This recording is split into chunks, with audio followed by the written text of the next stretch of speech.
safety was harried all the way through Greece, Albania and Yugoslavia by partisans, now well supplied with arms and equipment, largely through the good offices of the SOE and the British military mission.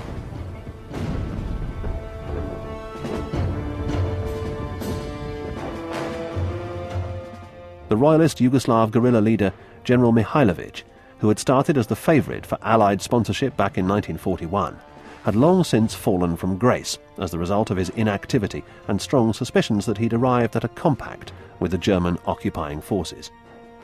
At the end of the war, his former backers made little or no attempt to save him from Tito's vengeance, standing by impotently as Mihailović stood trial for his life at the hands of a people's court and was duly executed. Mihailovic's rival for leadership of the Yugoslav partisan movement was one of the most remarkable figures to emerge onto the world stage in the war.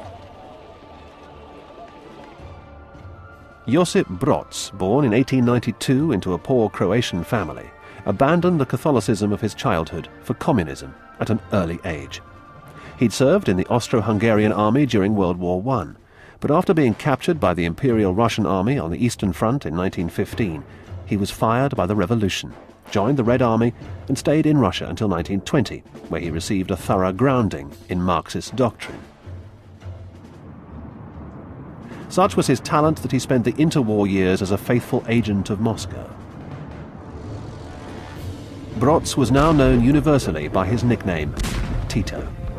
When the Germans invaded Yugoslavia in 1941, he was living in Zagreb and immediately complied with party instructions to resist the invader once these had been approved. As he took to the hills to create a partisan army owing allegiance to Moscow, so did Mihailović, whose loyalties lay with his exiled king. His partisans were known as Cetniks, and initially it seemed that they were operating effectively against the Germans and their allies. The two partisan leaders met in September 1941, and again in the following month, but it was immediately apparent that their respective agendas were mutually hostile. Soon their activities were known to the Allies, and British officers were inserted into Yugoslavia in order to contact the partisans and coordinate their activities.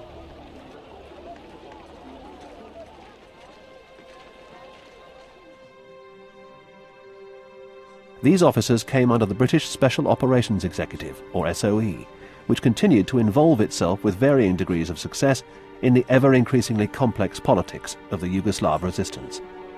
Mihailović, as a career officer of the old royalist army and a rabid Serb nationalist, detested socialism and was temperamentally incapable of working alongside Tito's communists. Nevertheless, he continued to receive support from SOE in the form of weaponry, munitions, and the services of training and liaison officers, until it became apparent that the Cetniks were devoting more energy to fighting Tito's partisan organization than the Germans.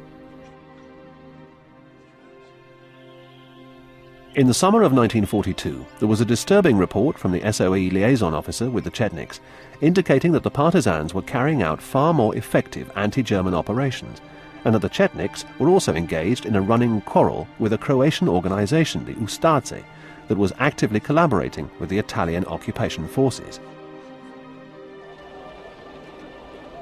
These numbered some 20 divisions, deployed in Yugoslavia and Albania, but withdrawn following Italy's surrender in September 1943.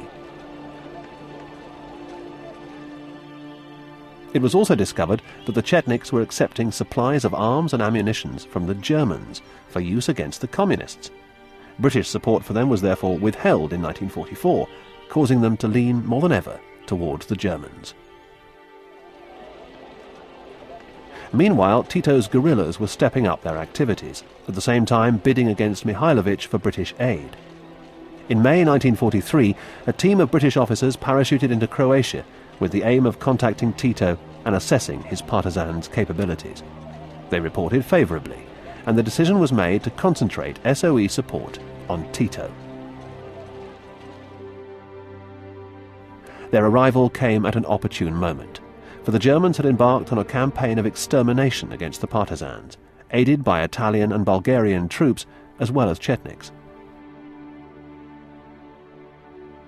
This was the fifth and most aggressive anti-guerrilla operation, and the British officers found themselves, with Tito's headquarters, as fugitives in the wild Croatian mountain fastnesses. Chased into